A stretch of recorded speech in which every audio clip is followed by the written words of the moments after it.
Helo a chroeso I hiraeth, cartref gwleidyddiaeth cyfoes Cymru. Regular listeners will know that we normally publish in English. However, we recorded this special episode in Welsh at the National Eisteddfod this year, and we'd like to bring it to subscribers in the feed. We're joined by Blaid Williams, MS for South Wales West, a member of the Senedd for Blaid Cymru, and Professor Richard Jones of the Wales Governance Centre at Cardiff University, and would like to thank Cardiff University for hosting this podcast on the maes. Croeso i'n podlediad Cymraeg cyntaf recordiwyd yn fyw ar y faes Eisteddfod ym Beth Brifysgol Caerdydd. Mae teitl y pod yn dod o'r gerdd hon gan T H Parry Williams, ond mewn lle Beth ots gennyf am Gymru, rydyn ni'n gofyn Beth ots gennyf am Blaid Cymru. Diolch, Richard. Mae Blaid Cymru newydd ddathlu a'i 90 a 8 penblwydd fel Blaid Gwleidyddiaeth, gyda arweinydd newydd ar ôl blwyddyn anodd ac disgwyliad o ymodau anodd o'r flaen i'r tloddiad DU blwyddyn nesaf. Beth yw sefyllfa i'r Blaid 25 blwyddyn ar ôl i'r ddef I sefyllfu Senedd wedi pasio trwy i'r tir gyffredin. Yn ymuno ni I drafod gyffennol, presennol a difodol y Blaid yw Blaid Williams, aelod y Senedd dros Orllewin De Cymru, a i'r athro Richard Jones o Economofan Llywodraethiant Cymru. Helo. Helo. Helo. Felly, ni'n trafod ar bron canrif o bodolaeth Blaid Cymru, bron chwarter canrif o ddatganoli, ac o'r hethol I 12 arweinydd I Blaid rhan yw'r. Sut bydde ti'n disgrifio I sefyllfa I Blaid yn ganol 2023? Ydy hi mewn safle da, Richard? O'n i'n meddwl bod chdi'n dechrau fo? Sioned, ti eisiau? Sioned gynta. Wel, ni yw'r drydedd blaid fwyaf yn y Senedd. Mae'n cytundeb ni hynny gyda y cytundeb cydweithio gyda'r Llywodraeth Lafur yn golygu bod ni'n cael llawer iawn o ddylanwad ar Llywodraethau pholisïau. Ddim gymaint o ddylanwad y byddwn ni wedi eisiau a sy'n ni wedi dod yn wneud yn well yn yr etholiad yn amlwg bydde hynny efallai bydde'r darlun wedi bod yn wahanol. Ond dwi yn teimlo bod ni gweitha canlyniad yr etholiad wedi sicrhau rhai polisïau oedd yn greiddiol un manifesto ni ar gyfer yr etholiad yna. Felly dwi'n meddwl o ystyried hynny I gyd bod ni mewn lle da o ran yr hyn ni'n medru cyflawni dros Gymru. Dwi wedi gweld hynny o ran fy mhorffolio fy hunan, dwi'n llefarydd dros gyfiawnder cymdeithasol. A mae rhai o'r prif bolisïau sydd o fewn y cytundeb cydweithio dwi'n meddwl yn rhai yn enwedig o ystyried y cyd-destun economaidd sydd ohoni, yn rhai sydd yn gwbl trawsnewidiol, enghraifft prydiau bwyd am ddim ac hefyd ehangu gofal plant. Maen nhw'n bethau dwi'n hynod o falch ohonyn nhw. Felly dwi'n meddwl bod ni ag ystyried canlyniad yr etholiad diwetha mewn lle I ni wedi medru cyflawni yn ryfeddol a dweud y gwir dros bobl Cymru. Richard, beth ydy'r fan? Mae fy ymateb I yn mynd I fod yn ymateb academaidd iawn. Felly, o ran pwyso mesur lle mae Blaid Cymru wedi cyrraedd, y cwestiwn ydy be ydych meini prawf chi, ar ba sail da ni'n penderfynu.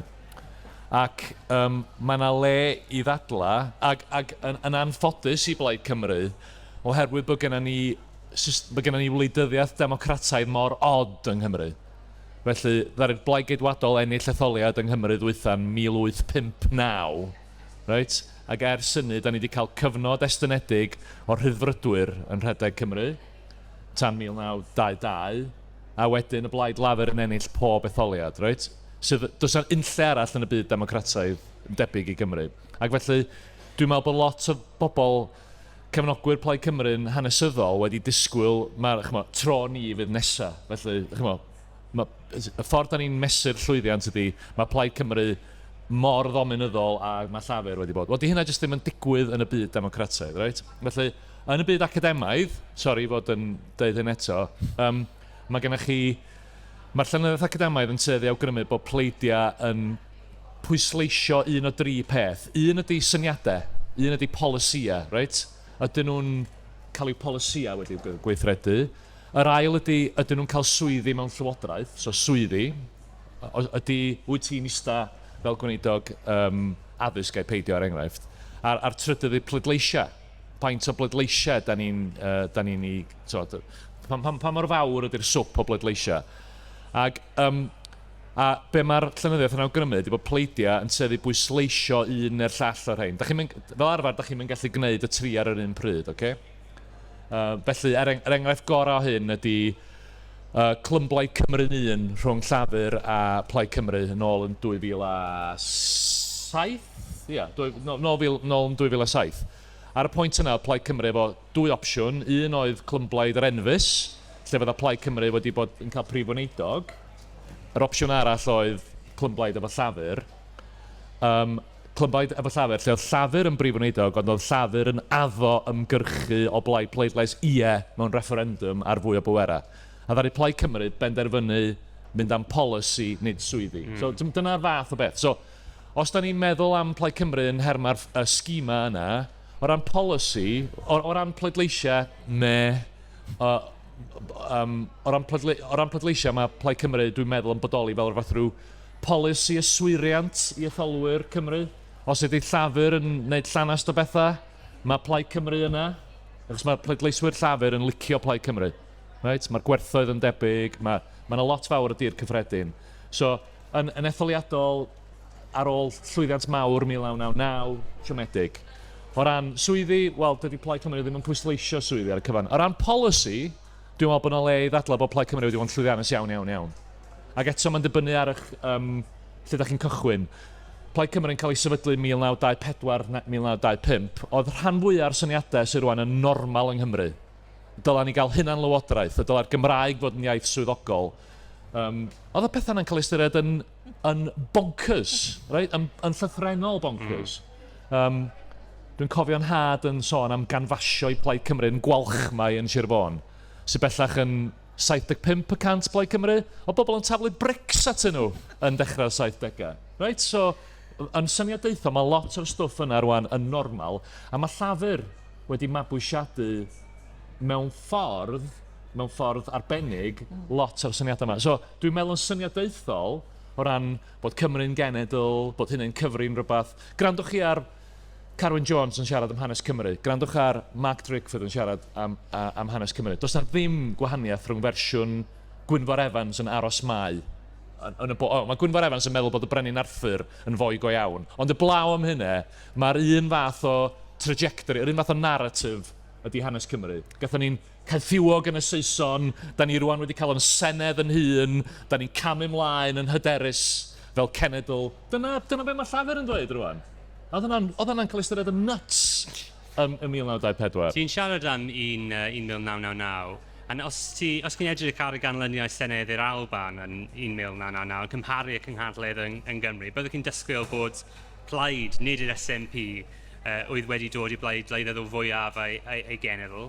Pam nad yw Plaid wedi llwyddio i felechu y llwyddiant i'r SNP? Sioned? Ti eisiau? Wel, ie, wrth gwrs, nath y Blaid yn well, wrth gwrs, ystadegyn enwog yna, i ni'n hoffi ailadrodd yn 1999. Mae'r dadleuon yn hysbys yn dyn nhw roedd sefyllfa'r Alban fel cenedl yn wahanol, tan yn lle ddiweddar o ran hanes oedd hi'n wladwriaeth, a gyda'i sefydliadau cenedlaethol, lot yn gynharach na ni. Felly oedd y seilwaith yno, ac wrth gwrs, mae nifer o bobl, a chi yn cael hyn gan bobl ar lawr gwlad.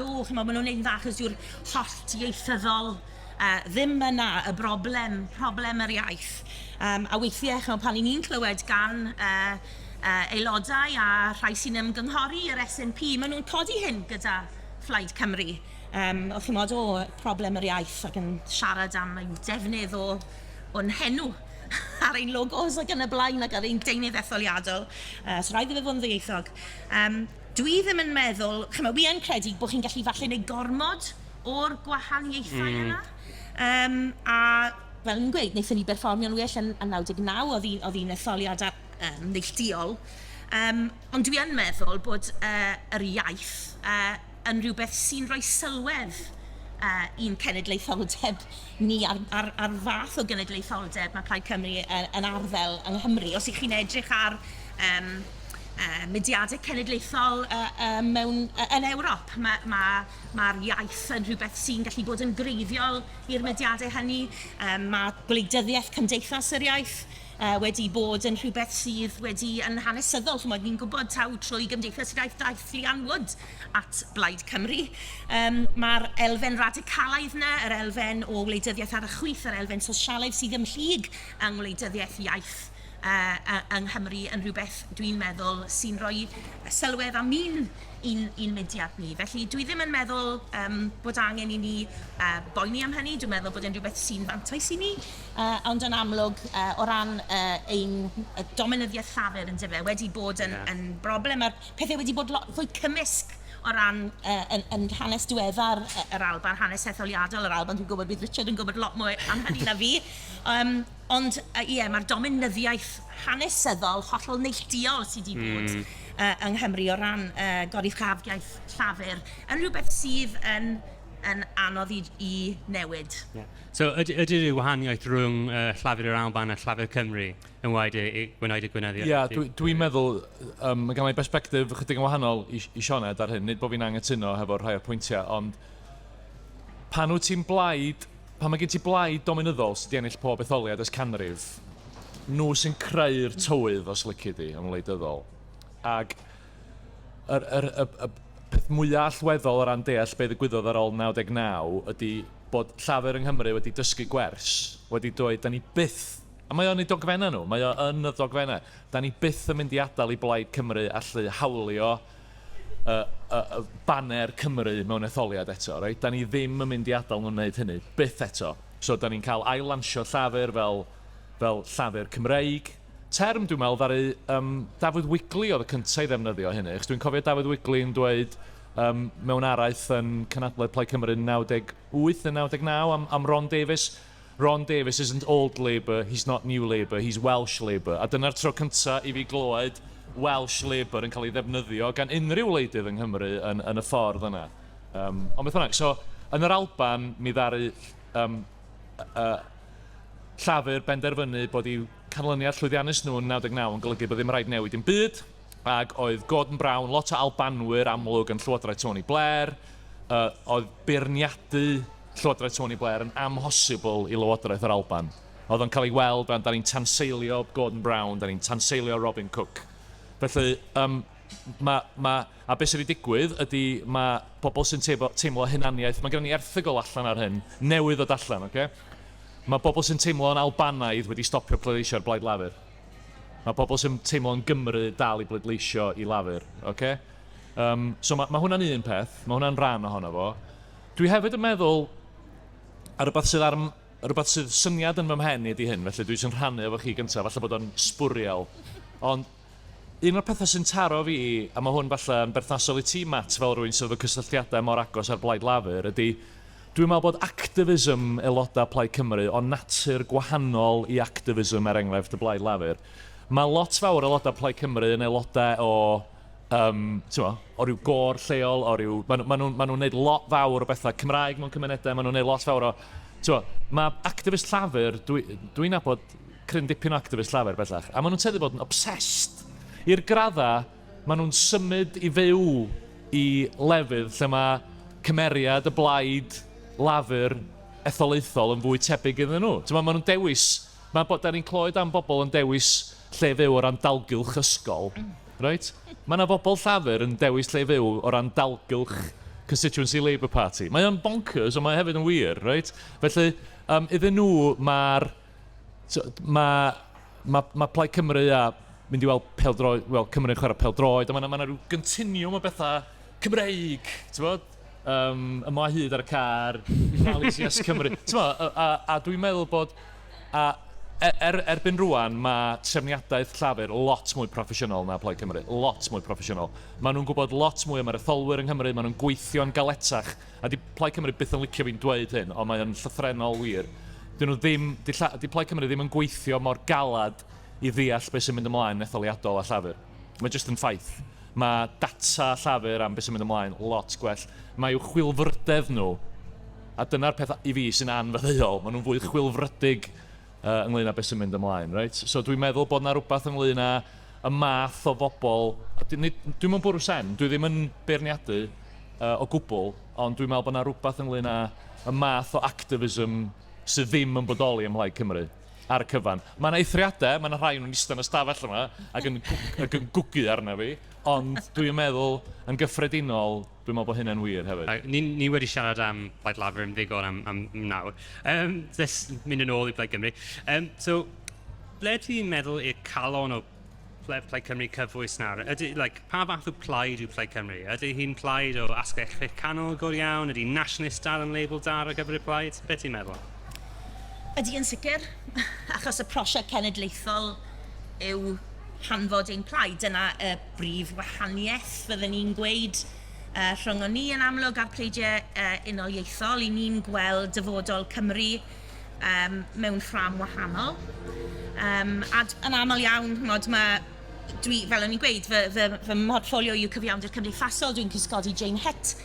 Fel oedd Richard yn sôn yn gynharach, mae'n gwerthoedd ni yn debyg iawn pan dwi'n sefyll lan yn y siambr ac yn gofyn cwestiynau am rai o'r polisïau sy'n ymwneud â cydraddoldeb, sy'n ymwneud â thegwch, sy'n ymwneud â chyfiawnder cymdeithasol. Mae'n gwerthoedd ni'n hynod debyg. Maen nhw'n gwerthoedd sosialaidd, maen nhw'n gwerthoedd sy'n ymwneud â chyfiawnder, maen nhw'n gwerthoedd sy'n ymwneud â thegwch, ond mae'r ffordd i ni'n moyn cyflawni y pethau hynny. Dyna'r gwahaniaeth, dyna'r brif wahaniaeth rhwngddo ni. Felly dwi'n sicr yn meddwl bod ni'n blaid genedlaethol, dwi'n sicr yn meddwl bod ni'n blaid sosialaidd. Mae'r cytundeb cydweithio, dwi'n meddwl, wedi dangos hynny. Yr enghraifft, pan ges i fethol yn 2021, roeddwn ni ers rhai blynyddoedd wedi bod yn gwthio am y polisi pryder bwyd am ddim.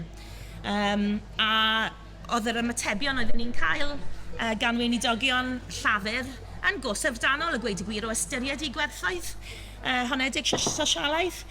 Felly, dyn ni wedi llwyddo llusgo, fyddwn ni'n dadle, llafur i'r chwith yn y Senedd. Felly, a dwi'n meddwl falle y cwestiwn yw i fi, ble mae llafur bellach ar y spectrwm yna?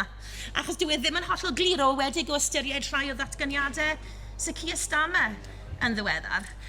Felly dyna byddwn ni'n taflu nôl ar hynny, ond i fi plaid genedlaethol sosialaidd yw Plaid Cymru. Dwi'n meddwl bod hynny yn wir, ond dwi'n meddwl bod yna rai tensiynau oddi mewn i hynny. Felly dwi'n meddwl bod pawb yn Plaid Cymru eisiau creu gwladwriaeth Gymreig. Dyna'r nod bod banner Cymreig tu allan i'r cenedloedd unedig. Fysa aelodau Plaid Cymru, tic mawr i hwnna.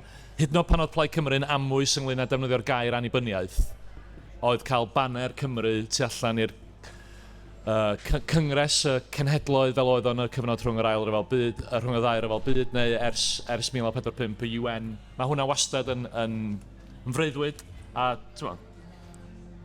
dwi'n gwybod bod Dafydd Ellis Thomas ar ryw bwynt wedi dweud bod o ddim yn genedlaetholwr, ond oedd hwnna'n Dafydd Ellis Thomas mewn cyd-destun penodol iawn. Felly, wrth gwrs mae Plaid Cymru'n blaid genedlaetholgar yn ystod yma. Mae hefyd yn blaid ganol chwith, does o ddim amheuaeth ynglyn â hynny. Un o'r pethau sy'n neud fi chwerthu'n yn uchel ydy pan mae bobl o fewn Plaid Cymru'n galw i gilydd yn rwy'n ar y dde ym Mhlaid Cymru. Mae o'n, the narcissism of small differences ydy'r term. Os ti'n edrych ar ystod eideolegol Plaid Cymru, mae o'n fwy cul na ystod eideolegol y Blaid Lafur, mae'r Plaid Geidwadol wedi puro i hynny'n bellach, ond dydy'r gwahaniaethau chwith oedd i mewn i Plaid Cymru ddim yn fawr. Ond dwi'n meddwl mae yna gwestiwn diddorol yn codi ynglyn â dyma lle mae'r tensiwn o bosib. Mae rhai pobl yn gweld creu gwladwriaeth Gymreig fel ffordd o weithredu gwerthoedd a just rheoli lleda ni yn well a bod yn gymdeithas decach lleda ni. Mae yna hefyd bobl oedd i mewn i Blaid Cymru yn hanesyddol, maen nhw'n dal yna, a swn i'n dychmygu bod rhywun fel Adam Price, hyd yn oed Luke Fletcher yn un o'r bobl yma, sy'n gweld i hynny'n isio defnyddio annibyniaeth i greu cymdeithas cwbl wahanol, i greu economi cwbl wahanol, i gael y fath o drawsffurfio mae Iwerddon wedi gael, er enghraifft, oce? A dwi'n meddwl fydda neb ym Mhlaid Cymru'n dweud, da ni ddim eisiau'r economi fod yn fwy. Ond mae'r pwyslais, oce? Lle mae'r egnion yn mynd o ddydd i ddydd, be ti'n neud yn y siambr, be ti'n neud efo dy bolisia, mae'n manifesto. So, mae'n blaid cenedlaetholgar, mae'n blaid, dwi'n mynd i ddweud canol chwith, achos mae'r gair sosialaidd yn cael ei ddefnyddio, mae yna lot o performance o gwmpas y gair, a canol chwith yn idealegol ydy'r yn wrthrychol i rywun fel fi, ydy, ond mae yna dal wedyn, ond di hynna mae'n ateb y cwestiynau i gyd, achos mae yna dal wahaniaeth pwyslais. Sy'n naturiol, ti'n mynd disgwyl un ffurfiaeth, dydy o ddim yn... Ond enghraifft, ti'n edrych ar Blaid Cymru trwy hanes, ti wedi cael cyfres o wledydd eraill yn cynnig darlun i Gymru. Denmark, Ffindir, Iwerddon ar un adeg, falle Iwerddon eto. A ers ddatganoli, mae wedi bod yn dipyn yn fwy cyfyngedig i Gymru.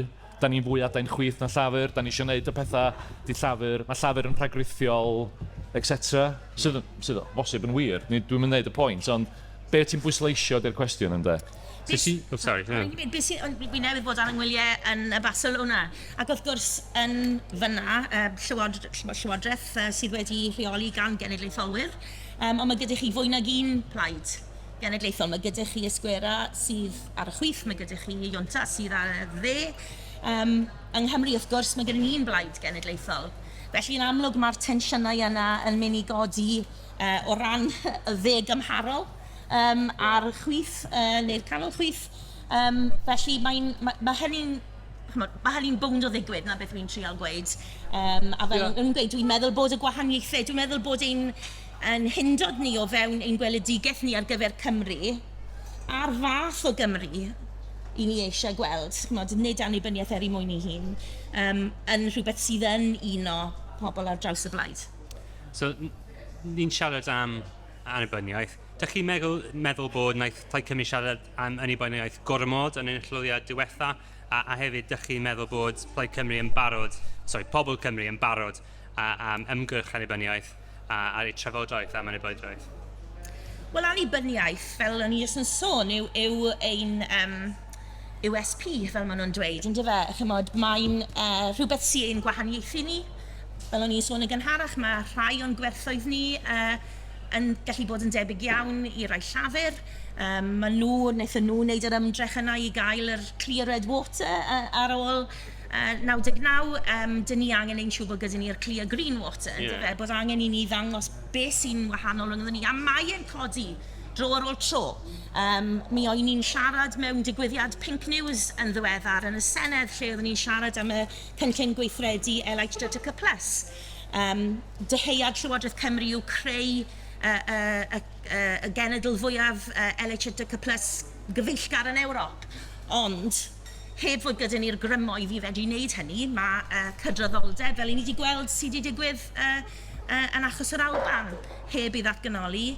Llywodraeth o bob lliw, dwi'n credu yn mynd i fod yn herio ein hawl i ni i weithredu yr hyn sydd yn rhan o'r cynllun hwnnw. Felly mae hynny'n un enghraifft, datganoli lles yn rhywbeth arall. Mae'n iawn bod Jane Hutt, Mark Drakeford yn trefnu yn erbyn yr DWP a'r anhegwch sydd ynghlwm yn y system les, ond wedyn yn methu a chymryd neu yn ymgyrchu dros y grymoedd fydde'n gwneud gwahaniaeth i hynny. Maen nhw'n sôn, mae yna stwff yn adroddiad Gordon Brown, bod Richard wedi bod yn sôn llawer iawn am hyn o ran datganoli elfennau o gyfiawnder. Dyw elfennau cam wrth gam, jyst ddim yn mynd i fod yn ddigon yn fy marn i. Mae e'n hen ac yn hwyr bryd i ni wneud mwy na hynny os ni o ddifri am greu y tegwch mae Llywodraeth Cymru yn sôn amdani dramser cenedl nofa yn yr un fath. Y pethau ofnadwy dyn ni'n gweld nawr, pobl yn cael ei roi fel carcharorion ar gychod. Mae'n edrych fel rhywbeth mas o nofel Dickens. Mae'r ddeuoliaeth yma, mae'r fyddwn ni'n gweud, maen nhw'n tanseilio i dadleuon nhw i hunain. Felly i fi, mae annibyniaeth yn rhywbeth sy'n cynnig o gweld y pethau yna o fewn y ffram beth all annibyniaeth gynnig yn rhywbeth blingar chwyldroadol o ran yr etholiad. Dwi byth yn adeg iawn i siarad am syniadau chwyldroadol. Ond mae'n dechrau sgwrs, a fe welwn ni hyn yn 2040 yn y referendwm yr Alban. Fe welwn ni y gefnogaeth yn cynyddu yn ystod yr ymgyrch yn yr Alban, oherwydd oedd pobl yn cael y sgwrs, achos oedd pobl yn neud y dadleuon ynglyn â beth oedd annibyniaeth yn medru golygu. Felly dyna lle bydden ni yn gweud, dwi ddim yn gamgymeriad, dwi ddim yn meddwl i sôn am y pethau yma. Gallai jyst dod i fewn yna, achos dwi'n mynd i ddweud rhywbeth sydd yn mynd i ymddangos yn ddadleuol a rhywbeth sydd yn rwystredigaeth i aelodau Plaid Cymru. Felly dwi wedi nodi fod yna ddiffygion o ran trefniadaeth o ran data, a mae yna bethau fysa Plaid Cymru'n gallu gwneud lot gwell. Ond, a dyma'n ond fawr, mae yna dueddiad ym Mhlaid Cymru i feddwl, tasen ni mond wedi cael polisia ychydig bach yn well, tasen ni mond wedi cael deud slogan ychydig yn well, tasen ni mond wedi cael arweinydd ychydig yn well, mi fysa pethau wedi bod yn wahanol. Y gwir amdani ydy yn etholiad datganoledig y tro dwytha, doedd na ddim, yn amlwg fysa Plaid Cymru wedi gallu gwneud job well o'r etholiad, ond dwi'n meddwl bod wedi newid y canlyniad o gwbl, achos ar y pwynt yma, oedd gennych chdi, mae gennych ni, dwi'n ailadrodd hyn drosodd o thro, dwi'n gwybod bod ti ddim eisiau fi siarad am y Blaid Lafur, Matt, ond y Blaid Lafur ydy y grym dominyddol mewn ffordd sydd ddim yn bodoli unlle arall yn y byd, oce? Felly, os oedden nhw yn parcio, os oedden nhw'n bod yn genedlaetholgar fach, right? A mewn cyd-destun lle mae Llywodraeth Cymru yn ceisio tanseilio datganoli, nid annibyniaeth, ond mae gennych ti Lywodraeth yn Llundain sy'n dweud na, da ni'n lleihau yr datganoli sy'n gendda chi. Does na ddim byd yn afresymegol am etholwyr Cymru yn dweud, wel, sy'n well ni'n bleidleisio lafur. A mae Mark Drakeford yn gymeradwy, mae arweinwyr, mae aelodau Plaid Cymru wrth i bod efo Mark Drakeford, mae cefnogwyr Plaid Cymru wrth i bod efo Mark Drakeford, mae cefnogwyr llafur yn teddu licio Adam Price o Leanne Wood. Mae yna lot o mewn cyd-destun fel yna. Dio ddim yn afresymegol i ti bleidleisio i lafur pan mae gen ti Lywodraeth Llundain sydd yn tanseilio datganoli. Ond mae yna bwynt mwy cyffredinol yn hyn. Nid Plaid Cymru sy'n gallu neud y tywydd gwleidyddol pan mae gen ti blaid mor dominyddol. A mae'r dominyddiaeth yna'n seiliedig mewn hunaniaeth Gymreig. Mae'n anodd iawn i Blaid Cymru. Dyna nes i ddefnyddio madrodd yn gynharach a dwi'n mynd i roi pit yn tan efo, achos do'n i'n mynd i ddefnyddio fo tan heddiw. Plaid Cymru fel polisi yswiriant i etholwyr Cymru. Fel, os di llafur yn, os ydyn nhw'n gwneud camgymeriadau, da ni'n bleidleisio ddyn nhw, a gowch chi weld. A dyma di cyfle mawr Plaid Cymru rwan. Metholiad San Steffan nesaf, mae'n di fod yn ofnadwy Plaid Cymru, dwi'n dychmygu.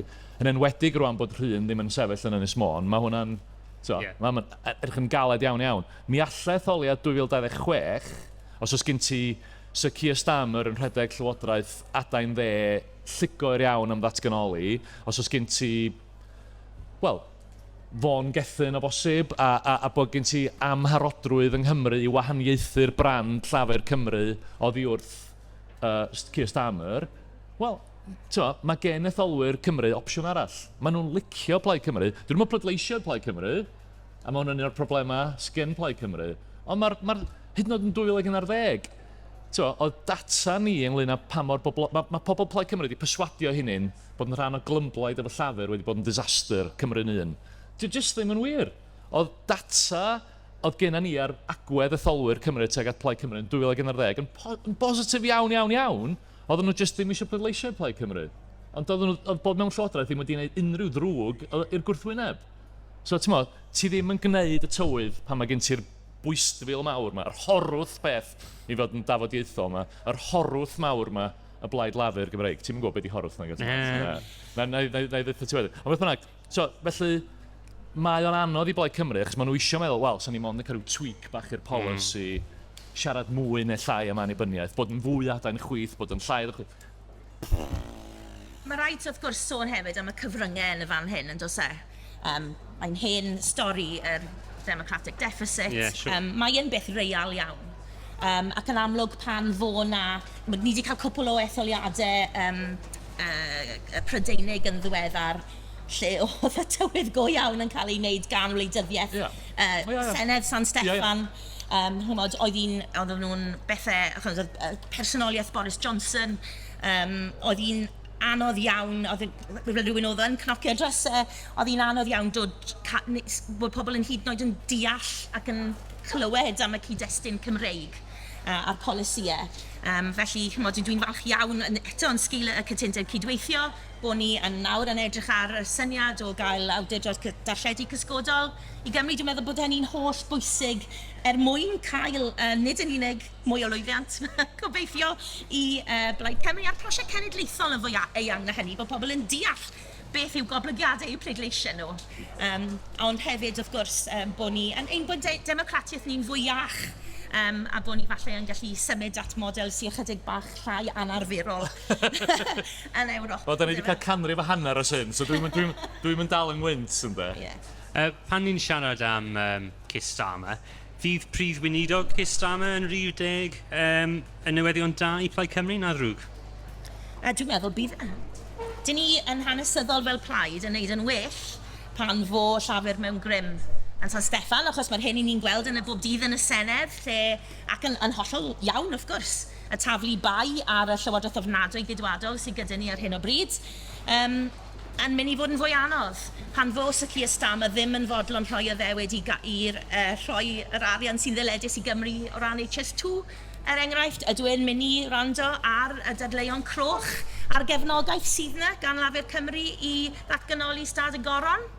Dwi wedi clywed lot o bobl, mae stad y goron, mae yna bobl wedi bod yn dod lan atai ar faes Eisteddfod i drafod y stad y goron. Mae wirionol, mae pobl wedi gweld yr anghyfiawnder fyna am o'n ni yn sgil yr digwyddiadau brenhinol sydd wedi bod gyda ni'n ddiweddar. Y pobl wedi deffro i hyn y peth ar yr agenda. Felly, a dwi'n meddwl hefyd y dadleuon dros ddŵr.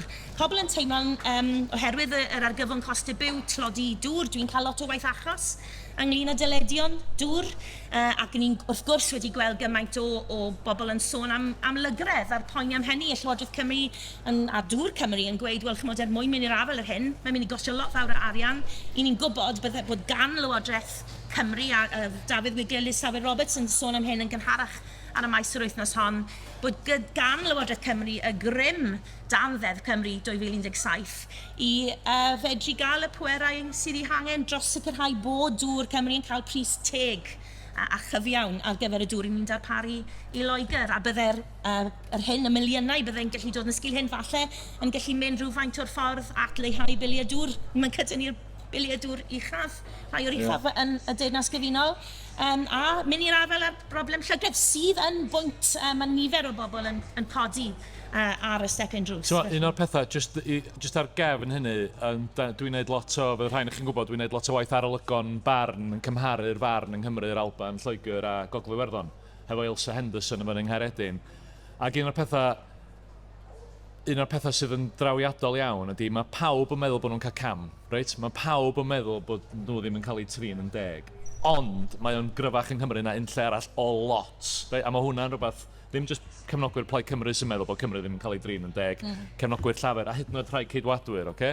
Felly, a mae hwn yn arwain ateb dy gwestiwn di, mae hwnna'n cynnig cyfle go iawn i Blaid Cymru os ydy enghraifft HS2. Dwi'n gweld unrhyw obaith bod Rachel Reeves yn mynd i droi rownd a dweud dyma chi 6 biliwn hogiau. Dwi'n ddim yn gweld yn digwydd. A mae hwnna'n mynd, maen nhw'n mynd i wneud llanast efo datganoli cyfiawnder, dwi'n eitha sicr efo hynny. So mae'r syniad bod Cymru yn cael cam pan mae gen ti lywodraeth llafur yn Llundain ac efallai llafur yng Nghymru yn gyndyn o wahaniaethu hynny'n oddi wrthyn nhw yn gallu bod yn ffrwythlon iawn i Blaid Cymru. Mae gen i erthygl am Keir Starmer yn y rhifyn newydd o barn os oes gennych chi ddiddordeb, ac un o'r pethau dwi'n pwyntio yna fo ydy pwy ydy cyfeillion Keir Starmer yng Nghymru? Wel, Carolyn Harris ydy un o'i gyfeillion gwleidyddol fwyaf agos o yn y byd gwleidyddol. Joe Stevens ddim yn gefnogwraig i ddatganoli cyfiawnder. Da ni'r stori o be nath ddigwydd yn Comisiwn Brown ddim yn gyhoeddus eto, a gobeithio ddaw yn gyhoeddus rhyw dro. Ond, yn bendant mi oedd yna ymdrech gan aelodau seneddol llafur o Gymru yn San Steffan i stopio datganiad cryfach ar ddatganoli cyfiawnder. Felly, dwi'n meddwl bod yna... A hefyd, wrth gwrs, mae gen ti Keir Starmer yn trio taflu'r chwith allan o lafur. Nes i ddweud hyn ar Radio Wales y diwrnod o blaen. Dwi ddim yn meddwl y bydda Mark Drakeford yn cael cynnig ei hun fel arweinydd llafur yng Nghymru mewn etholiad tasa fo'n bwriadu cynnig ei hun flwyddyn nesaf. Dwi'n meddwl mae gynlleiad o le gwleidyddol yn y blaid gwleidyddol i'r chwith, a byddan nhw wedi ffeindio ffordd o rwystro Drakeford rhag sefyll. Dwi'n meddwl bod mae llafur wedi cyrraedd y math yna o boint bellach. Felly mi fydd yn anodd iawn boed o'n Jeremy Miles neu Fawn Gethin. Fydd yn anodd iawn iddyn nhw ddweud, na, ni di llafur Cymru, da ni ddim fel chi. Mae hwnna'n mynd i bod yn anodd iawn pan mae gen ti bobl fel Stammer, hefo, da ni'n mynd i ddweud sidekicks, mae hwnna'n swnio o pobl fel Carolyn Harris ag ati yn plismona hyn. So, dwi'n meddwl lot o gyfleoedd i Blaid Cymru, tasan nhw'n, ac yn y tro yna, mewn cyfnod fel la, eto fydd o ddim oherwydd bod Blaid Cymru wedi defnyddio'r gair annibyniaeth mewn ffordd well neu ffordd waeth, fydd o ddim oherwydd bod y polisi hwn na'r polisi arall. Pwy sy'n mynd i sefyll i fyny dros Gymru mewn cyd-destun lle mae Llundain yn trin i'n anheg. That's it. Dyna'ch manifesto chi. Dyna fo. Mae eisiau chydig bach mwy, ond dyna'n frad. Yn y bon, dyna ydy'r safleoli sy'n anodd iawn i llafur Cymru wedyn. Ac yn amhosibl i Tories, yn hollol amhosibl i Tories. So mae'r Tories wedi just tynnu hyn allan o'r sgwrs. So, ti'n modd? So, os chi'n edrych ar yr etholiad seneddol nesaf, a'r system nesaf, yna os ti'n edrych ar y poliau opinion, bydd hi'n anodd iawn i Blaid Cymru i ffyddio llywodraeth ar ei hunan. Ydych chi'n meddwl dylai plaid yn barhau i weithio gyda y plaid lafur? Wel, mae rhaid i ni fynd mewn i unrhyw etholiad a trio ennill. Yeah, sure. Dwi yn meddwl bod angen... Ond ti'n meddwl am y system newydd, bydd hi'n rili anodd i unrhyw plaid i ffyddio llywodraeth ar ei hun. So, Wel, eto, mae wedi bod yn normal yn Ewrop i ffurfio clymbleidiau, does gen i ddim problem gyda hynny. Ond mae gen i broblem lle dyn ni'n dweud wrth etholwyr dyma'r nod. Yn amlwg, mae rhaid i chi cynnig y weledigaeth, ceisio'r pleidleisiau a wneud y dadleuon, a dwi'n grediniol ar hynny. Be sy'n dod wedyn, wrth gwrs, a hyn sy'n digwydd yn rhan fwyaf o Ewrop, yw bod yna glymbleidio yn digwydd, bod yna gytundebu yn digwydd, a sgen i ddim problem gyda hynny chwaith. Dwi'n meddwl bod ni wedi dangos drwy Cymru Ni'n, mae pobl yn dadlau taw dyna'r llywodraeth fwyaf llwyddiannus sydd wedi bod gan Gymru. Yn yr un modd drwy'r cytundeb cydweithio, fel dwi wedi bod yn sôn, mae yna bethau mawr wedi cael eu cyflawni drwy gael yr hyn sy'n cael ei ddisgrifio yn wleidyddiaeth aeddfed, ond dwi ddim yn meddwl bod angen, bydde fe'n, mae'n mynd i fod yn rhywbeth anodd i esbonio ac anodd i werthu i etholwyr os ydyn ni'n mynd mewn i etholiad yn dweud dyma yw ein nod. Ond dwi'n sicr yn gweld bod na le i fynd a sôn am ein polisïau ni a wedyn gweithredu yn y ffordd gorau fel dyn ni wedi wneud, chymod yn sgil canlyniad oedd yn aflwyddiannus iawn i ni yn etholiad 2021. Ac wrth gwrs bydd gyda ni fwy o aelodau. Hynny dwi'n rhywun sy'n dod o Went ac yn cynrychioli Cwmtawe, byw yn Cwmtawe, cynrychioli rhanbarth o De-orllewin, Gorllewin De Cymru. Mae'n rhaid i chi, mae'r system newydd sy'n mynd i caniatáu mwy o gynrychiolwyr i ni, yn sgil y gwared ar y system cyntaf i'r felyn. Dwi'n meddwl yn rhywbeth fydd yn helpu ni i gael y neges na drwyddo i bobl. Bydden nhw'n gweld pobl yn y Senedd sy'n dod o'i hardaloedd nhw, yn siarad fel nhw, yn meddwl fel nhw, yn nabod eu cymunedau nhw, a dwi'n meddwl bydd hynny yn creu polisïau ac yn creu y weledigaeth yma fydd yn rhywbeth bydd gobeithio yn y pelgar i bobl. So, polisïau yn mwy bwysig i chi na power? O na, wel, grym, chymod, grym yw'r nod. Beth yw ffurf y grym yma yw'r cwestiwn, yn dyfe? Mae Plaid Cymru yn blaid sydd yn blaenoriaethu polisi. Mae hwnna jyst yn... Mae'r dystiolaeth... Blaenoriaethu newid i Gymru. Ie, digon teg. Ond mae hynny'n amlwg yn wir. Just yn gyflym, un peth sy'n ni'n dweud, tasa Plaid Cymru yn cyflogi fi fel ymgynghorwr, a dyna ddim yn mynd i ddigwydd, ond y peth cyntaf sy'n ni'n neud ydy, pwy ydy'r aelodau newydd? Right? Mae yna 96 o aelodau mynd i fod yn Senedd Cymru. Pwy fydd yr aelodau newydd Plaid Cymru? Pwy fydd yn dewis nhw fel ymgeiswyr? Be fydd safon y pobl yna? Mae hwnna'n bwysig iawn. Y peryg ydy, fydd yna nifer bychan iawn o aelodau yn dewis ymgeiswyr i seti saff. A di hynna ddim yn beth iach, okay? So mae hwnna'n hwnna'n un peth. So ni'n Blaid Cymru, so ni'n meddwl lot fawr ynglyn â hynny. O ran, ond dwi'n meddwl bod Sioned wedyn yn hollol gywir, yn wedig yng Nghymru ar hyn o bryd, mae yna wledydd lle mae pleidiau tebyg yn siarad efo'i gilydd cyn etholiad, a mae yna gytundeb wedi'w lunio cyn etholiad, a mae yna pawb yn gwybod os ydych chi'n pleidleisio'r pleidiau yma, dyma fydd y gytundeb. Ond di gwleidyddiaeth Cymru ddim wedi cyrraedd y pwynt yna eto. A dychmyga yr tensiwn llafur, tensiwn mewnol yn llafur, tas ti'n mynd i fewn i etholiad yn dweud, da ni'n mynd i wneud deal efo Blaid Cymru. So, diolch yn mynd i ddigwydd, a mae Sioned yn gywir. Dyna'r unig ffordd i wneud o ar hyn o bryd. Gallai jyst dweud un peth am ddewis ymgeiswyr. I fi wedi gweld nifer o ddewisiadau, byddwn ni'n gweud sy'n anoeth yn egwyddorol yn fy marn ni. Falle ddim yn anoeth yn etholiadol, ond yn egwyddorol yn amheus iawn o ran y bobl sydd wedi cael ei dewis i Rai City ar gyfer llafur yn ddiweddar. Pobl sydd wedi bod yn gweithgar iawn, yn actifyddion llwyddiannus iawn, yn cael ei roi i'r naill am resymau deilegol, oherwydd arweinyddiaeth y Blaid Lafur ar hyn o bryd, ond hefyd mwyn ship o pobl mewn o Loegr, gan ni bod yn blaen. A dwi yn ymwrthod yn llwyr â hynny, felly byddwn ni yn amddiffyn system ddemocrataidd Plaid Cymru o roi y dewis i'r aelodau i godi rhywun yn ei plith, i roi'r gefnogaeth, i weithio drostyn nhw, i gwybod bod yr ymgeisydd yna yn llwyr adnabod eu cymunedau nhw. Falle bod hynny ddim mor glyfar yn etholiadol, ond nid yna'r fath o blaid dwi eisiau bod yn rhan o. Dwi'n deall y pwynt, y unig ymateb i ydy pan mae gen ti gymaint o etholaethau a cynlleiad aelodau, mae yna rai etholaethau, mae'r grŵp sy'n dewis sy'n mynd i fod yn fychan iawn, aelodau, deuluoedd, ffrindiau, mae yna hanner dwsin o bobl, achos mae'r un adeg yma'n mynd i fod yn fychan, a mae yna bosibiliad real iawn. Dwi dal yn cofio, stori, anecdot ola, anecdot ola. Dwi dal yn cofio, o'n i'n y BBC adeg etholiad 1999, ac oedd Carl Davies, dwi'n siŵr bod yn marla, oedd yn brif weithredwr o Blaid Cymru, a mi ddaru'r canlyniad Blaen a Gwent ddo trwad, reit? A Brian Hancock yn de. A ddaru'n gofyn, a ddaru'n mynd ar fyw ar y teledu. So who is Brian Hancock? Dwi'n yn gwybod! Achos oedd o'n fuddugoliaeth mor anusgwyl, right? Oedd Carl yn chwerthin, dwi'n yn gwybod, ti'n gwybod? Ond mae yna berig bod ti'n cael bobl sydd yn falle bod nhw'n nabod i cymunedau, mae hynny'n gret, ond mae yna sgiliau eraill sy'n angenrheidiol i fod yn wleidydd. So, dwi'n mynd angytuno y bwynt i, ond dwi'n meddwl bod yna eisiau ychwanegu ato fo, os lwci fi. So, mae gen i un cwestiwn sy'n gweddill, and ti wedi siarad am 2007. Dylai Plaid Cymru fyth ystyried gweithio gydag un o pleidi eraill Cymru i ffurfio llywodraeth?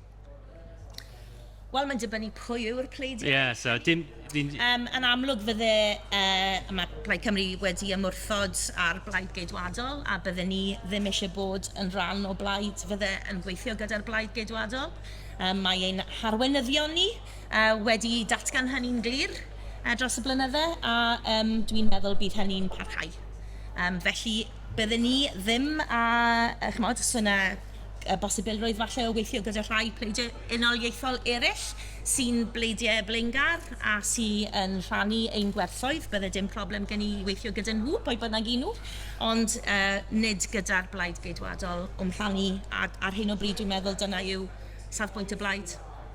Dwi'n meddwl bod y blaid geidwadol Mae wahaniaeth enfawr rhwng i Plaid Cydwadol 2007 ar nawr. Nick Bourne a Andrew R.T. Davies, da ni'n siarad am ddau begwn gwahanol, a mae'r blaid ei hun wedi mynd yn fwy a mwy datganoli.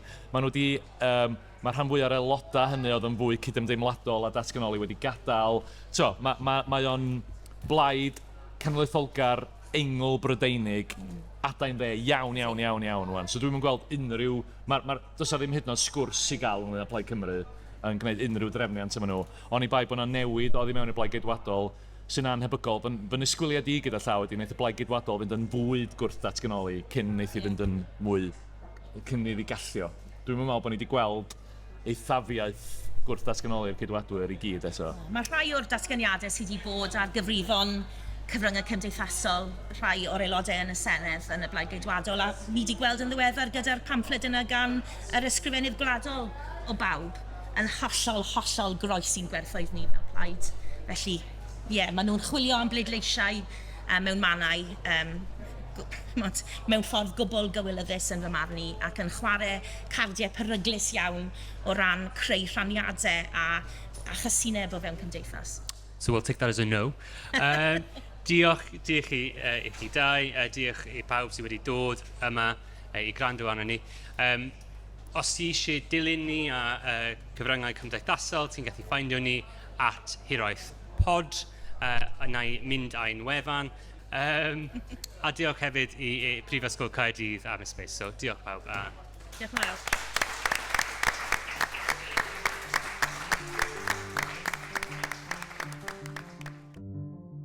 Thank you for listening to Hiraeth. If you like what you heard, please don't forget to subscribe, rate and review.